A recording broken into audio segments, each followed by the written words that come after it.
audioescuelasabática.com. Lección número 7, para el 16 de mayo de 2020. Idiomas, texto y contexto. Sábado 9 de mayo. Para memorizar. Tomad este libro de la ley y ponedlo al lado del arca del pacto de Jehová nuestro Dios, y esté allí por testigo contra ti. Deuteronomio capítulo 31, verso 26. Se hablan más de 6.000 idiomas en el mundo actualmente. La Biblia completa se ha traducido a más de 600 idiomas y el Nuevo Testamento, o algunas porciones, se tradujeron a más de 2.500 idiomas también. Esos son muchos idiomas, por cierto, pero al mismo tiempo todavía es menos de la mitad de los idiomas que se conocen en el mundo. Se estima que 1.500 millones de personas no cuentan con la Biblia completa traducida a su lengua materna. Si bien todavía hay mucho que hacer, los esfuerzos de las sociedades bíblicas han garantizado que 6.000 millones de personas puedan leer las Escrituras. Y qué bendición es estar entre quienes tienen la Biblia en su propio idioma. A menudo lo damos por sentado, olvidando que muchos no tienen la Biblia y que durante siglos en Europa la Biblia se mantuvo deliberadamente alejada de las masas. Gracias a la imprenta y la reforma, eso ya no es así. Quienes sí tenemos la Biblia, seguimos viendo cómo podemos aprender a estudiar la palabra llenos del Espíritu y conocer al Señor revelado en sus páginas.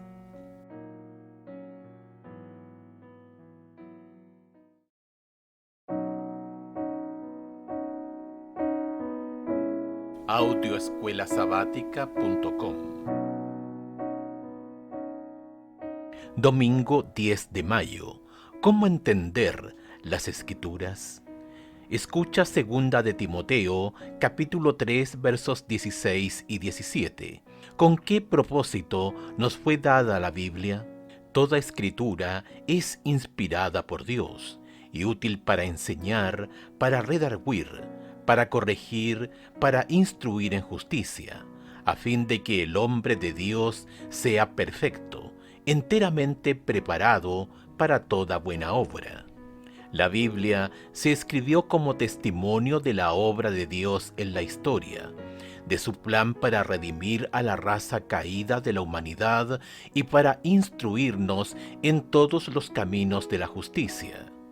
El Señor eligió hacer esto en lenguaje humano, haciendo que sus pensamientos e ideas sean visibles mediante las palabras humanas.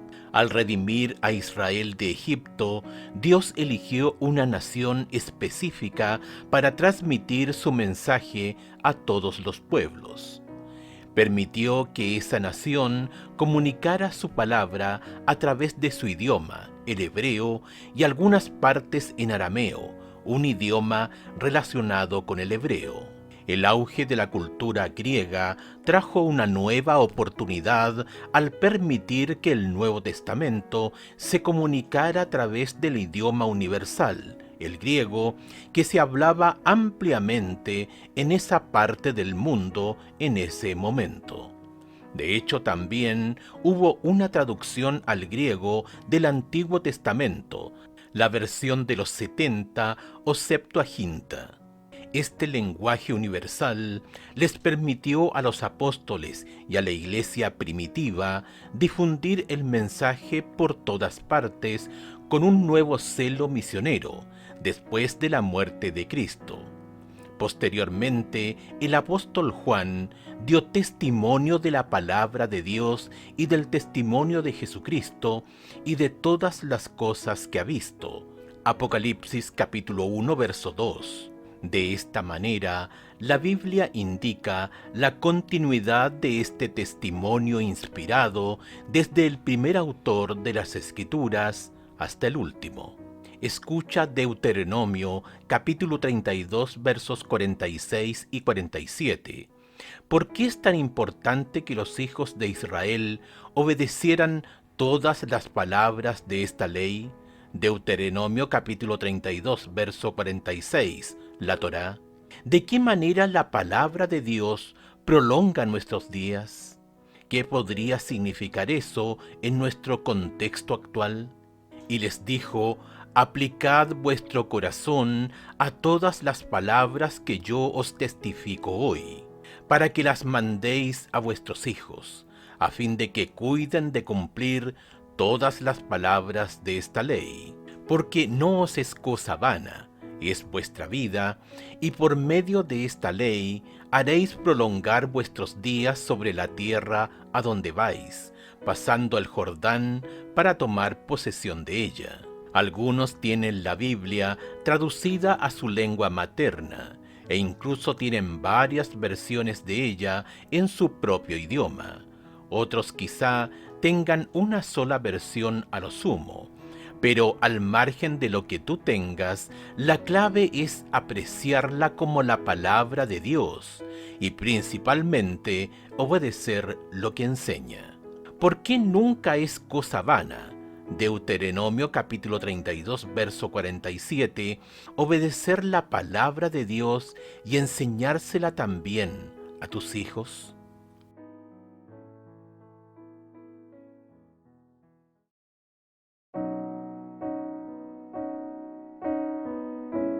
Audioescuelasabática.com. Lunes 11 de mayo. Las palabras y sus significados. En todos los idiomas hay palabras que tienen un significado tan rico y profundo que son difíciles de traducir adecuadamente con una sola palabra a otro idioma. En la Biblia, ese tipo de palabras requiere un amplio estudio de su uso para comprender la amplitud de su significado. Escucha Primera de Reyes capítulo 3 verso 6, Salmos 57 3, Salmos 66 20, Salmos 143 8 y Miqueas capítulo 7 verso 20. ¿Cómo se extienden la misericordia y la bondad de Dios hacia sus seres creados? Primera de Reyes capítulo 3 verso 6. Y Salomón dijo: Tú hiciste gran misericordia a tu siervo David mi padre, porque él anduvo delante de ti en verdad, en justicia y con rectitud de corazón para contigo. Y tú le has reservado esta tu gran misericordia, en que le diste hijo que se sentase en su trono, como sucede en este día. Salmos 57:3. Él enviará desde los cielos y me salvará de la infamia del que me acosa. Selah. Dios enviará su misericordia y su verdad. Salmos 66:20. Bendito sea Dios, que no echó de sí mi oración, ni de mí su misericordia. Salmo 143:8. Hazme oír por la mañana tu misericordia, porque en ti he confiado. Hazme saber el camino por donde ande, porque a ti he elevado mi alma. Miqueas capítulo 7 verso 20. Cumplirás la verdad a Jacob y a Abraham la misericordia que juraste a nuestros padres desde tiempos antiguos. La palabra hebrea chesed, misericordia, es una de las palabras más ricas y profundas del Antiguo Testamento. Describe el amor, la benignidad y la misericordia de Dios y su actitud de pacto hacia su pueblo. En estos pocos pasajes lo hemos visto mostrar gran misericordia, chesed, a tu siervo David. Tú le has reservado esta tu gran misericordia, chesed. Primera de Reyes capítulo 3 verso 6. Él enviará su misericordia, chesed, y su verdad. Salmos 57:3. Con respecto a Israel, Él le cumplirá la verdad a Jacob y a Abraham la misericordia, Chesed. Miqueas capítulo 7, verso 20. Se han escrito libros enteros sobre la palabra Chesed, que intentan captar la profundidad de la misericordia y el amor de Dios hacia nosotros. Escucha Números capítulo 6 versos 24 al 26, Job capítulo 3 verso 26, Salmos 29:11, Isaías capítulo 9 verso 6 y capítulo 32 verso 17.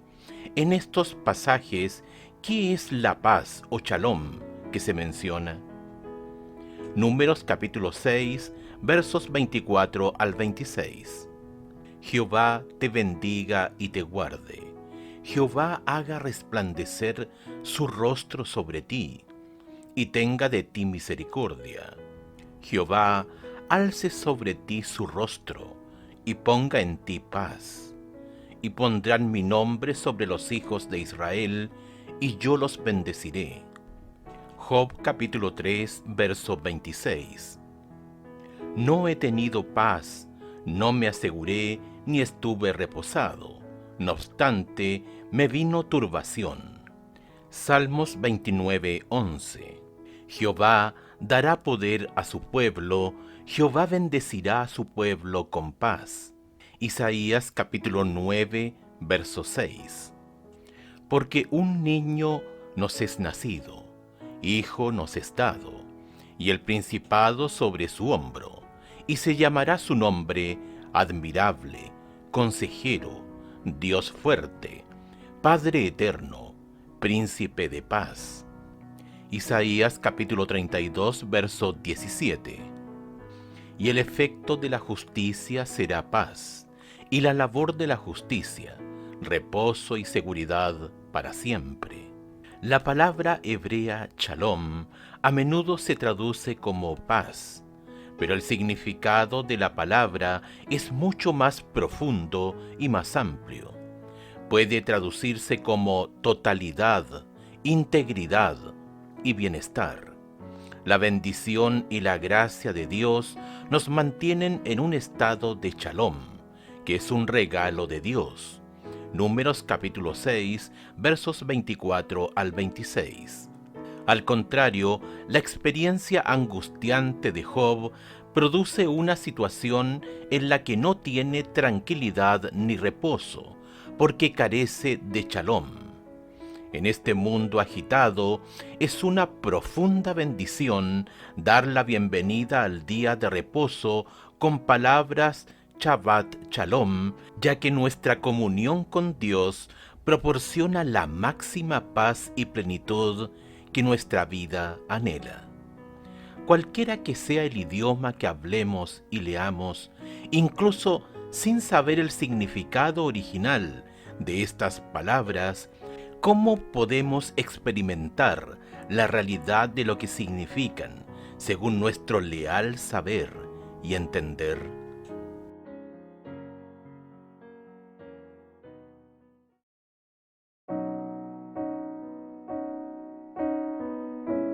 Audioescuelasabática.com.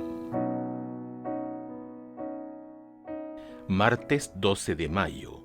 Repetición, formas de escritura y significado. En el pensamiento hebreo hay varias formas de expresar ideas que refuerzan el significado y enfatizan la importancia de los conceptos. A diferencia de los idiomas europeos, el hebreo no contiene signos de puntuación en el idioma original, por lo que la escritura del lenguaje desarrolló otras formas de comunicar esas ideas. Escucha Génesis capítulo 1 versos 26 y 27 e Isaías capítulo 6 versos 1 al 3. ¿Qué palabras se repiten en estos pasajes? ¿Cómo se realzan estas palabras repetidas con diferentes conceptos que se presentan a través de la repetición? Entonces dijo Dios, hagamos al hombre a nuestra imagen, conforme a nuestra semejanza, y señoreé en los peces del mar, en las aves de los cielos, en las bestias, en toda la tierra y en todo animal que se arrastra sobre la tierra. Y creó Dios al hombre a su imagen, a imagen de Dios lo creó, varón y hembra los creó. Isaías capítulo 6, versículos 1 al 3. En el año que murió el rey Usías, vi yo al Señor sentado sobre un trono, alto y sublime, y sus faldas llenaban el templo. Por encima de él había serafines, cada uno tenía 6 alas, con 2 cubrían sus rostros, con 2 cubrían sus pies, y con 2 volaban, y el uno al otro daba voces diciendo: Santo, santo, santo, Jehová de los ejércitos, toda la tierra está llena de su gloria. Una de las formas en que el escritor hebreo podía enfatizar determinado atributo de Dios era repitiéndolo 3 veces. A medida que el relato de la creación llega al clímax de la obra creadora de Dios, el texto enfatiza la importancia única de la humanidad creada. El término bara, crear, siempre tiene solo a Dios como sujeto. Es decir, solo Dios tiene el poder de crear sin depender de la materia preexistente. Este texto describe la creación del hombre, y creó Dios al hombre a su imagen. A imagen de Dios lo creó, varón y hembra los creó. Génesis capítulo 1, verso 27. Observa la repetición triple de la palabra crear. Por lo tanto, Moisés enfatizó que Dios creó a la humanidad y también que la creó a su imagen. Estas verdades fueron su énfasis. En la visión y el llamado de Isaías, los serafines repiten las palabras: Santo, santo, santo, Jehová de los ejércitos. Isaías capítulo 6, verso 3. El énfasis está en la santidad de un Dios asombroso, cuya presencia llena el templo. También vemos esta santidad a través de las palabras de Isaías, mientras se halla en presencia del Todopoderoso. ¡Ay de mí que soy muerto! Isaías capítulo 6, verso 5. Incluso un profeta como Isaías, confrontado con la santidad y el carácter de Dios, tembló ante su propia indignidad. Por lo tanto, incluso aquí, mucho antes de la exposición de Pablo sobre el pecado humano y la necesidad de un Salvador, Romanos capítulo 1 al capítulo 3, podemos ver que la Biblia expresa la naturaleza caída de la humanidad incluso en una persona, entre comillas, buena, como Isaías. En Daniel capítulo 3 tenemos una repetición, con variaciones, de la frase la estatua que el rey Nabucodonosor había levantado.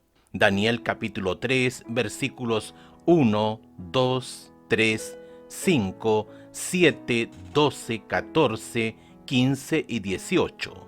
Esta frase o sus variantes se repite 10 veces en el capítulo, para contrarrestar el proceder de Nabucodonosor en desafío a la imagen que Dios le reveló a través de Daniel.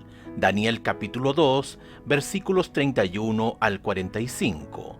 El énfasis aquí está en el intento de la humanidad de convertirse en Dios para que le adoren, en contraste con el único Dios verdadero, el único digno de adoración.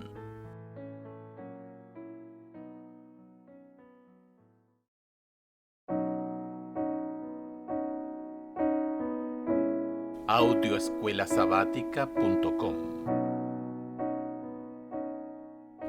Miércoles 13 de mayo. Textos y contextos. Las palabras en las Escrituras siempre se dan en un contexto, no están solas. Una palabra tiene su contexto inmediato dentro de una oración, y es esta unidad la que debe entenderse primero. Luego está el contexto más amplio de la unidad general en la que aparece la oración. Quizás sea una parte del pasaje, un capítulo o una serie de capítulos. Es fundamental comprender lo mejor posible el contexto de las palabras y las oraciones para no arribar a conclusiones erróneas. Compara Génesis capítulo 1 verso 27 con Génesis capítulo 2 verso 7. Luego escucha Génesis capítulo 2 versos 15 al 23. ¿Cómo podemos entender, a partir de estos diferentes pasajes y contextos, la definición de Adam, la palabra hebrea para hombre? Génesis capítulo 1 verso 27. Y creó Dios al hombre a su imagen. A imagen de Dios lo creó, varón y hembra los creó. Génesis capítulo 2, verso 7. Entonces Jehová formó al hombre del polvo de la tierra, y sopló en su nariz aliento de vida, y fue el hombre un ser viviente. Génesis capítulo 2, versos 15 al 23. Tomó pues Jehová Dios al hombre, y lo puso en el huerto de Edén, para que lo labrara y lo guardase.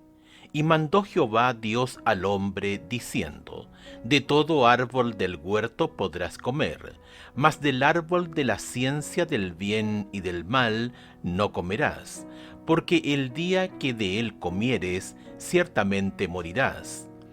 Y dijo Jehová Dios: No es bueno que el hombre esté solo, le haré ayuda idónea para él. Jehová Dios formó pues de la tierra toda bestia del campo, y toda ave de los cielos, y las trajo a Adán, para que viese cómo las había de llamar.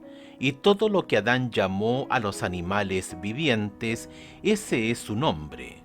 Y puso Adán nombre a toda bestia y ave de los cielos, y a todo ganado del campo. Mas para Adán no se halló ayuda idónea para él. Entonces Jehová Dios hizo caer sueño profundo sobre Adán, y mientras éste dormía, tomó una de sus costillas y cerró la carne en su lugar.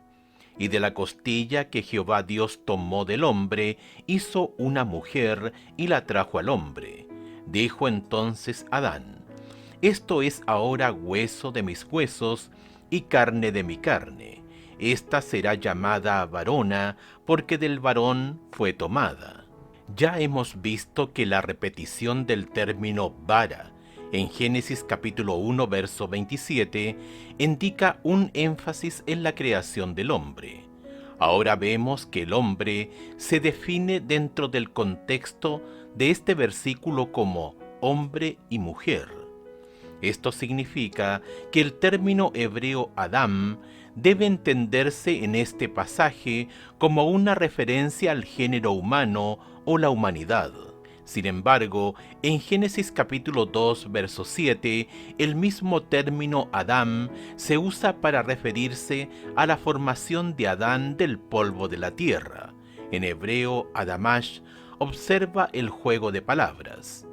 Aquí solo se hace referencia al Adán masculino, ya que la creación de Eva es posterior y de una manera totalmente diferente.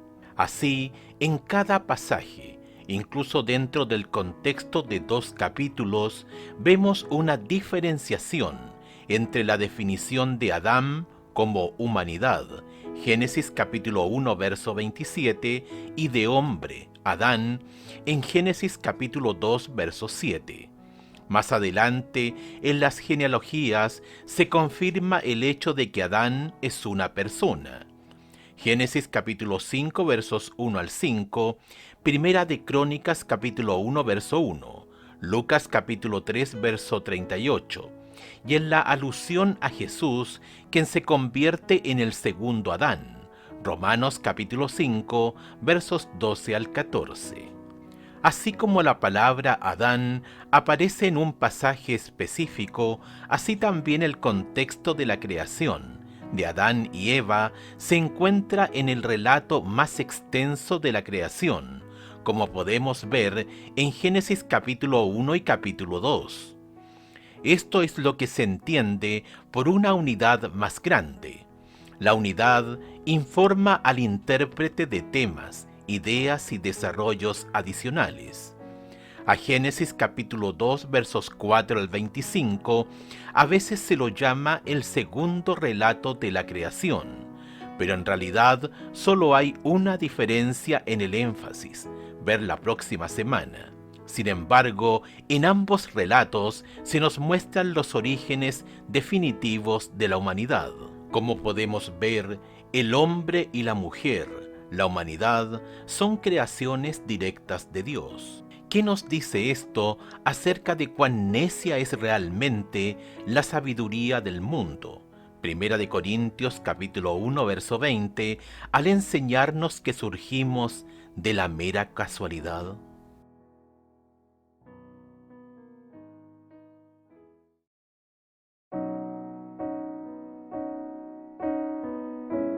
Audioescuelasabática.com. Jueves 14 de mayo.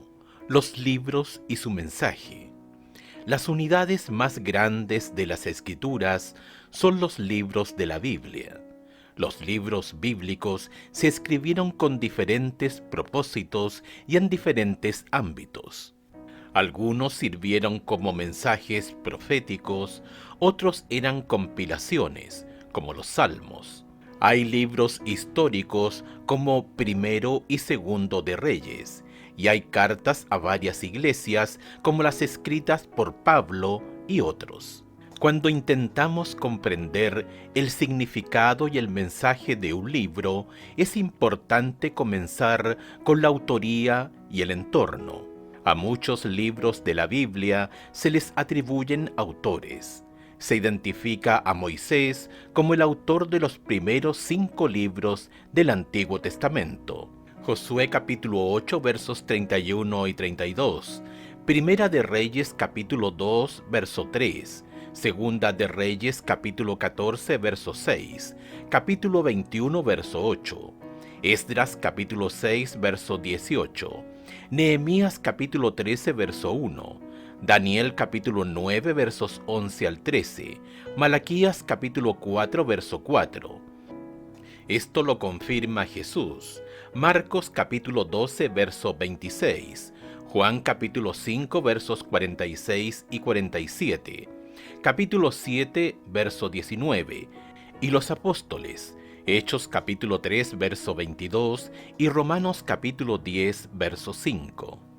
En otros casos no se identifica a algunos autores bíblicos, por ejemplo, los autores de los libros de Esther y Ruth, así como los autores de muchos de los libros históricos como Samuel y Crónicas, no están identificados.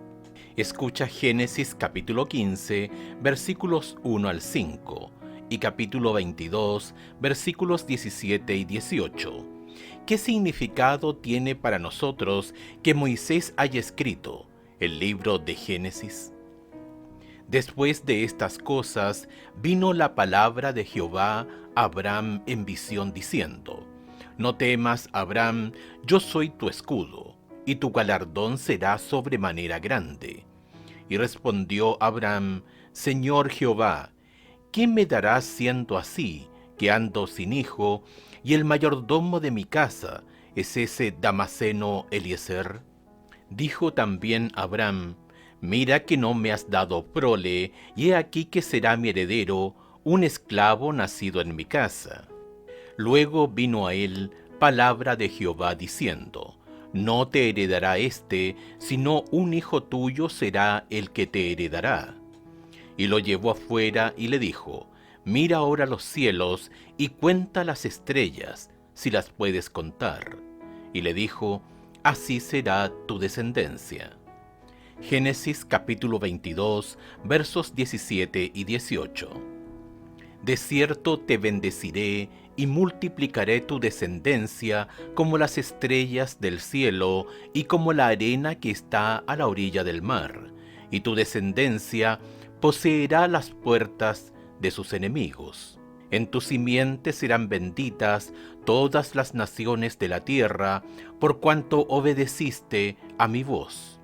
Moisés escribió de Éxodo a Deuteronomio, después del Éxodo, por supuesto. Pero como Génesis es fundamental como historia de los actos de Dios desde la creación hasta el período patriarcal, es lógico que este libro se haya escrito antes del Éxodo. A medida que pasaban los años y erraba con sus rebaños por lugares solitarios, meditando acerca de la condición oprimida en que vivía su pueblo, Moisés repasaba el trato de Dios hacia sus antepasados, las promesas que eran la herencia de la nación elegida, y sus oraciones en favor de Israel ascendían día y noche. Los ángeles celestiales derramaban su luz alrededor de él. Allí, bajo la inspiración del Espíritu Santo, escribió el libro de Génesis. Patriarcas y Profetas, páginas 255 y 256. El libro de Génesis nos habla de nuestros orígenes y también del plan de salvación o los medios por los cuales Dios redimirá la humanidad caída. Este plan se hace aún más evidente con el pacto que Dios hace con Abraham, que implica su promesa de establecer a través de él una gran nación compuesta por una descendencia como las estrellas del cielo y como la arena que está a la orilla del mar. Génesis capítulo 22, verso 17. ¿Qué otras grandes verdades aprendemos con el libro de Génesis que de otra manera no podríamos conocer? ¿Qué nos enseña esto acerca de la importancia de la palabra de Dios para nuestra fe?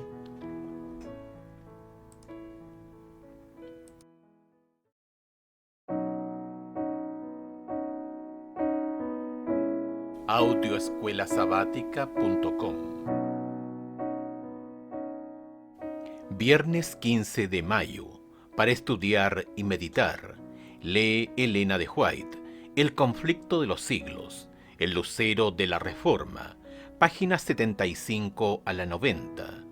Un campeón de la verdad, páginas 135 a la 156. También lee la parte 4 de los puntos A al J del documento Métodos de Estudio de la Biblia, https://cort.as/medio MDHR. En su palabra, Dios comunicó a los hombres el conocimiento necesario para la salvación. Las Santas Escrituras deben ser aceptadas como una revelación autorizada e infalible de su voluntad. Son la norma del carácter, las reveladoras de doctrinas y las examinadoras de la experiencia. Sin embargo, el hecho de haber revelado Dios su voluntad a los hombres por medio de su palabra no anuló la necesidad que ellos tienen de la continua presencia y dirección del Espíritu Santo. Por el contrario, el Salvador prometió el Espíritu para abrir la palabra a sus siervos, para iluminar y aplicar sus enseñanzas. Y como el Espíritu de Dios fue el que inspiró la Biblia, es imposible que alguna vez las enseñanzas del Espíritu sean contrarias a la de la palabra. Conflicto de los siglos, página 7. Preguntas para dialogar. Independientemente de la cantidad de traducciones de la Biblia que haya en tu idioma, ¿qué puedes hacer para aprovechar al máximo lo que tienes? ¿Cómo puedes aprender a apreciar la Biblia como la palabra de Dios y procurar con fe obedecer lo que ésta enseña? 2.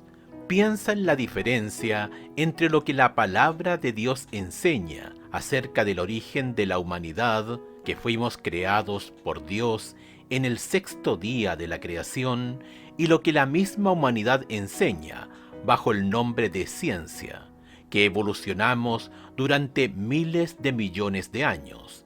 ¿Qué debería decirnos este enorme contraste entre ambas enseñanzas acerca de la importancia de atenernos a lo que enseña la Biblia y de cuán lejos puede llegar la humanidad cuando se aparta de la palabra de Dios y de lo que ésta enseña claramente?